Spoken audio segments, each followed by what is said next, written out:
Hello and welcome to another edition of The Extra Point. I am Kimball Gammon, and today I am honored to be joined by Father Justin Mathews. Father Justin, as you like to be called. I appreciate you joining me. We are here in your office. We moved it around. I appreciate you allowing that. More importantly, we're at a location which is THELMAS Kitchen. This is a place where they provide social and mental health services while helping reduce food insecurity, which is, i.e., they provide either cost-reduced meals or even free meals that are then paid for by service. But just in general, talk to me about THELMAS Kitchen. So THELMAS Kitchen is a social venture restaurant that was started by Reconciliation Services, and it's all about food and community. Our goal is to gather people together, both rich and poor, black and white, east and west side of Troost Avenue in Kansas City, which is the big dividing line racially and economically if you're not from here and you're watching. And our goal is to just at least break bread together. If we can get proximal with one another, we can not only address the food insecurity issues in our community, which 1 out of 8 people in the county that we're recording in right now aren't really sure where their next meal is going to come from. Wow. Or don't have access to high quality, nutritious meals or specialty diets. Like, look, the poor, they need the same kind of, special diets sometimes. You have people who are diabetic or they need low salt, low sugar, and so it's almost impossible to eat like that out of a food pantry or certainly out of sort of a free community meal. And so what we did was we launched a restaurant that kind of hit multiple points of our mission. We're addressing healthy food and healthy food access. We're making food affordable. We're making it a dignified restaurant, not a soup kitchen. It's the furthest thing from a soup kitchen you can imagine, as you know.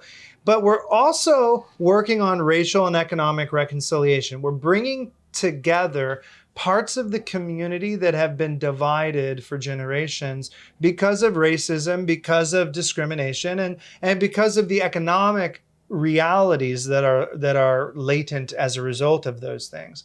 So THELMAS Kitchen, that's a really complicated way to simply say it's an incredible 5-star Yelp rated restaurant on Troost that has a really strong purpose, and anybody can come and eat here. One thing I wanted to bring up, which is we're at, I believe, 31st and Troost, right? I was reading through the website. I thought it was very fascinating that the Dutch word for comfort is Troost, and that's really what you're trying to bring, I believe, to this area, both the East and the West, is comfort. Comfort in certainly the hunger issues, but more importantly, I think comfort in the social issues of us understanding each other and understanding what's going on. You talked about Reconciliation Services, and that is the spearhead that has several different programs. One that I think is very interesting I want to talk about was the Reveal program, and then we'll get to the others as well. But just talk to me about Reveal. Well, so like you mentioned, our whole point is not just handing out Band-Aids and food, right? Our point is actually to address the deeper root causes of why people are struggling to survive and succeed. So, Mother Teresa said one time that America is the poorest country in the world because we're the loneliest. And I think that we underestimate the role of loneliness and isolation and trauma and depression that really, those mental health issues that really run like a thread underneath all sorts of social issues that we face in our society. So the Reveal program is a program designed to offer social and mental health services to folks who would otherwise not choose to go get those services or who can't access them because they can't afford them. So the Reveal program, I'll give you a couple examples. On the social work side, we have a really radical aversion to duplication. So we've specialized in a few things. So over 1,500 people this year, actually probably because of COVID, closer to 1,800 or 1,900, are going to come to us in order to get their driver's license or their state ID or their birth certificate. Now that's vital. If you want to get your kid in school, you got to have an ID. If you want to be able to visit your mother in a nursing home, you have to prove who you are. If you want to be able to access low-income assistive help like EBT or what they used to call food stamps or WIC, dairy products for women, infants, and children, you have to be able to apply for those. Okay, so people think about the driver's license in their pocket or in their purse. And I don't think they think much about it. But to us, to give somebody an ID is like drilling a deep well of possibility in an otherwise arid desert, because without it, you can't do anything. So we've specialized in a few things like that. We've also had this year, especially because of the evictions and because of the financial crisis as a result of COVID, we've had so many people needing help with housing. And people are right in that liminal space where they are teetering on homelessness. And if they don't kind of kick their heel in that revolving door of that debt spiral, you get behind, you can't catch up, and it just gets worse and worse, then they will be homeless. Now, we serve homeless folks, but we are primarily serving the working poor or doing homelessness prevention or rapid rehousing. So that's kind of the social services side. On the therapy side, that's where really the deep heart work happens. Yes. And so we're offering clinical, evidence-based trauma therapy, but we call it stealth mental health. Because, you know, if you look around, we don't look like an institution or a hospital, right? This is a place where you can come and get the help that you need, but you feel like you're welcomed into a family or into a home. And so THELMAS Kitchen is a part of that, where we break bread together and we build relationship. Social services are a part of that, where we earn trust by stepping into an emergency or a crisis. And then the Reveal program, the trauma therapy portion, is really where we get the privilege, having built a relationship and built trust, to get to the heart of the matter. And those end up being longer term relationships where we're going really deeply. So in all, aside from THELMAS Kitchen, we're serving a little over 5,300 people a year prior to COVID. I don't know, it should be, unfortunately, a lot more than that after COVID. 56% increase since March 2020 in new clients seeking services at Reconciliation Services. So, you know, we live in unprecedented times, as it's been said ad nauseum, but it can become almost just a statistic. When you begin to see the people on the side of the road, when you begin to see, there's a woman, Kendall, right now, who's come to us, who is, I think, in her 70s. She doesn't speak much English. She's from Mexico, and she is homeless, and she is totally blind. Wow. We encountered her at the bus stop. She has been blind, homeless, sleeping in a park, unable to navigate. She doesn't have a cane. So there are extremes like that. There was another young man who came who owned his own home, but he lost his job in the food service industry, and he came to us with an $8,000 water bill. Wow. And our case manager said, how in the world did you have an $8,000 water bill? I mean, that's years of non-payment. Right. And he said, no. I paid my bills up until I lost my job, but my water line broke from the street to my house. And that's my responsibility, the water company said.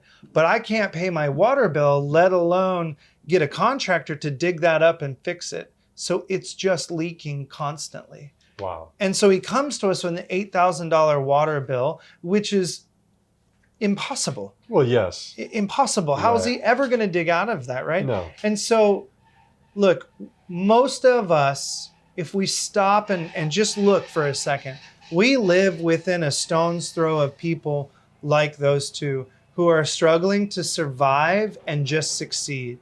We've got to kind of lay aside the stereotypes, right? Lay aside the old like homeless and, 1950s tropes about what need really looks like. Because there are people even in your own neighborhood, even in the suburbs, who are really, really suffering. And so we see people from every walk of life in the Reveal program.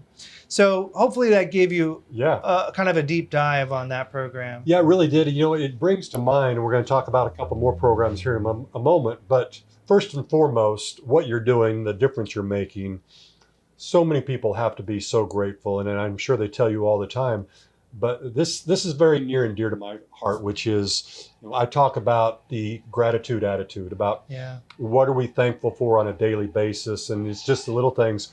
When I say that to you, what are some things that you're especially grateful for, or some people that you're especially grateful for? Well, let me start out by saying that, obviously I'm an Orthodox Christian priest. Mm-hmm. And so, the word for our worship service is the Eucharist, right? The Mm-hmm. divine liturgy where we celebrate the Eucharist, where we partake of the bread and the wine that the Lord at the Last Supper instituted. So that word Eucharist in Greek means thanksgiving, or could be translated gratitude.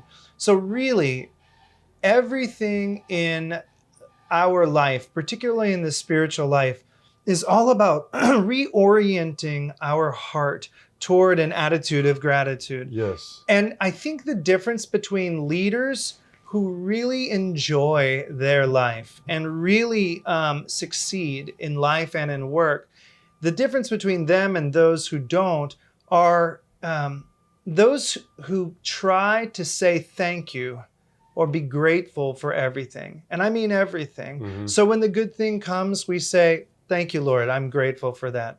And when the really hard thing comes, we also say, I'm thankful for that. I've learned something. Mm-hmm. I've been corrected. And if we keep that gratitude, that thanksgiving, that Eucharistic lifestyle, or that remembrance of Thanksgiving always before us, Mm-hmm. it doesn't just make us feel better. It actually forms us, and it enables us to become more creative and more authentic in our leadership. So I think gratitude is really important.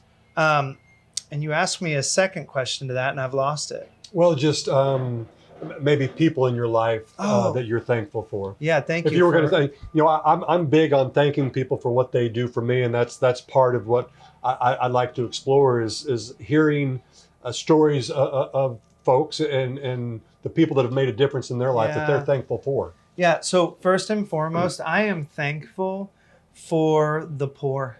I am thankful for those who come to reconciliation services and THELMAS Kitchen and the Reveal program and foster grandparents, all of our different programs, Mm-hmm. because they are truly my teachers. Right. I mean, I have really been challenged about my, just be real, classism, racism, Mm-hmm. bias, Right. assumptions. It's so easy to say, how'd you get yourself into this mess? How dumb do you have to be to, do X, Y, and Z, right? But that's such an unfair attitude. And the neighbors who have so little have taught me what it is to be really wealthy. You know what I mean? Rich men have gone poor and hungry. Right. Right?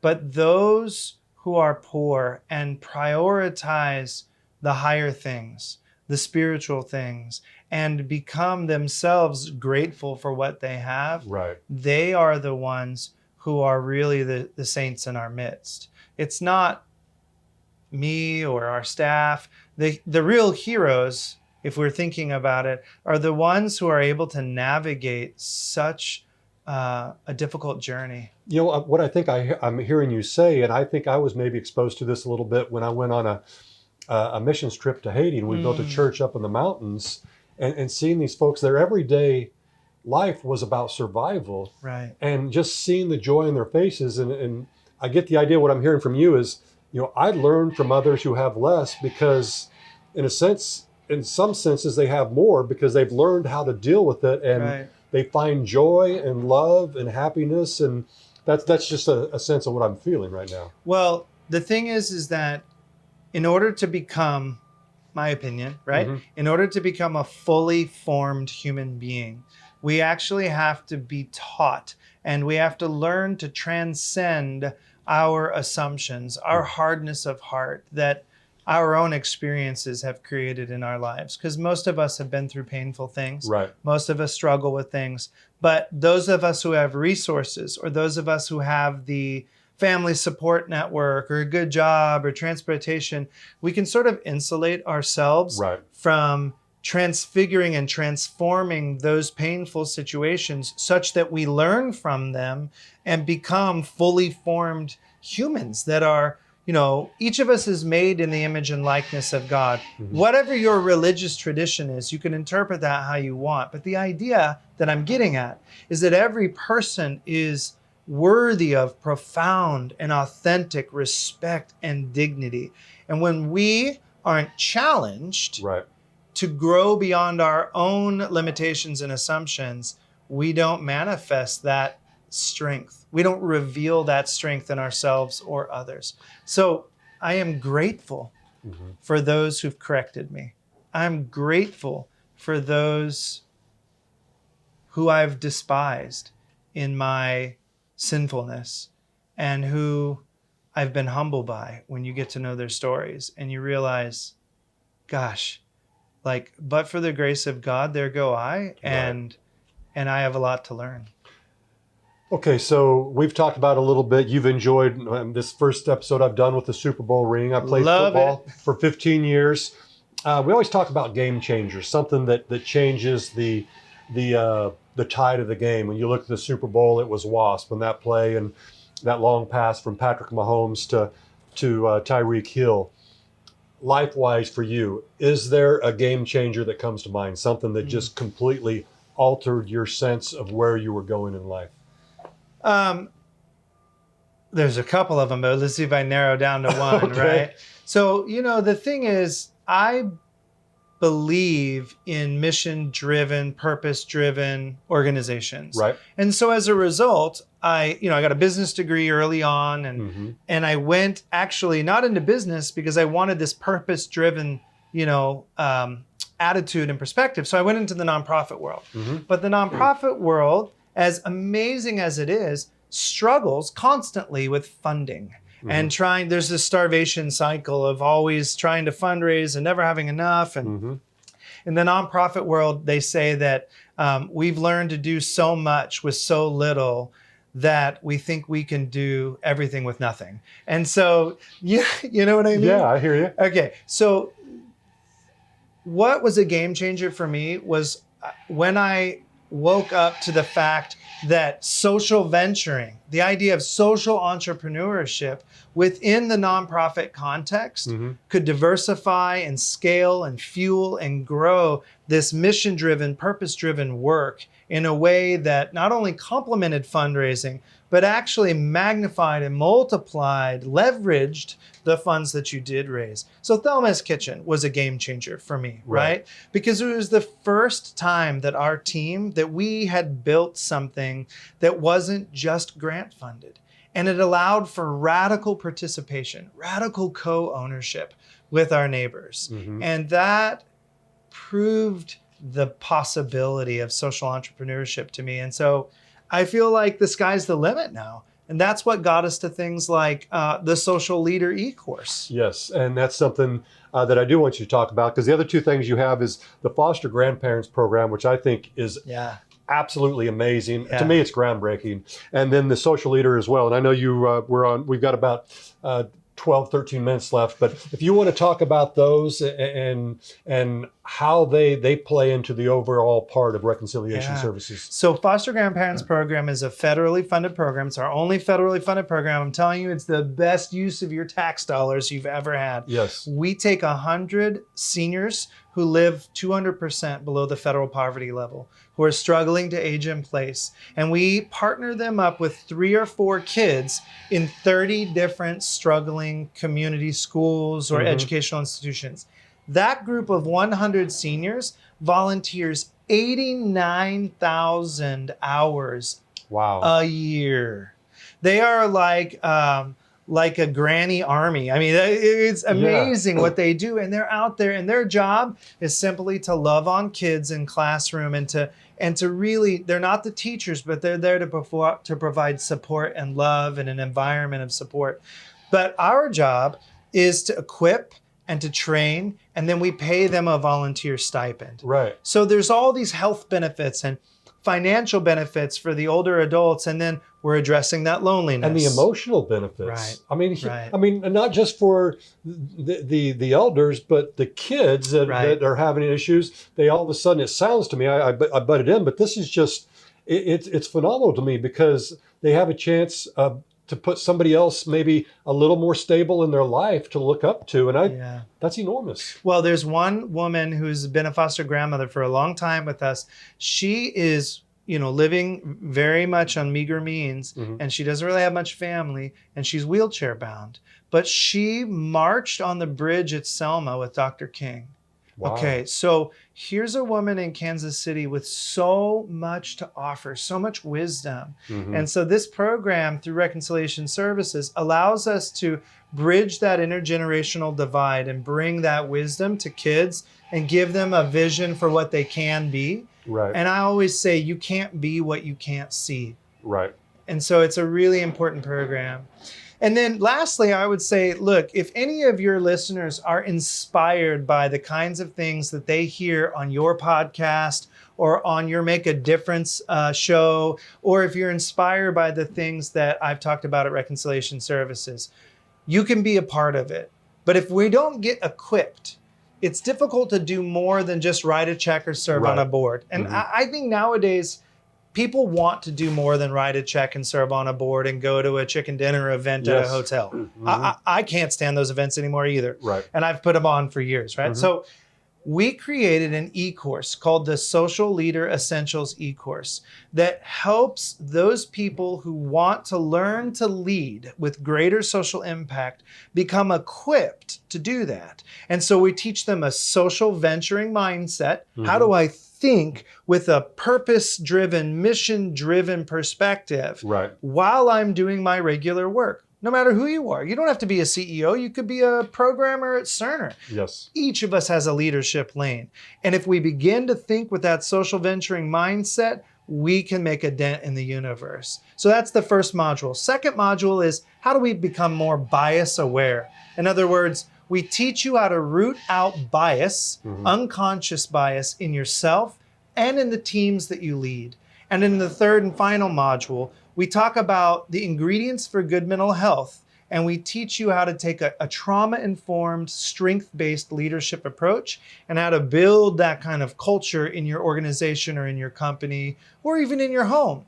So that e-course, you can check it out at thesocialleader.org. Lastly, just like Thelma's Kitchen, 100% of the proceeds from that e-course go to fuel and to fund the social and trauma therapy work we do. Yeah. That's just a great thing. Well, first of all, thank you for coming on today. It was great. It's called The Extra Point, and this is a point where you get to make your extra point. Either go over something one last time that you think is important, or if there's something else that you think is on your mind, we'd love to hear it. Yeah, so here's the extra point for me, and I think this is critical right now. Don't settle for charitable intentions. Don't settle for giving from the excess and the margins and the extra of your life. You are missing out on such deep fulfillment.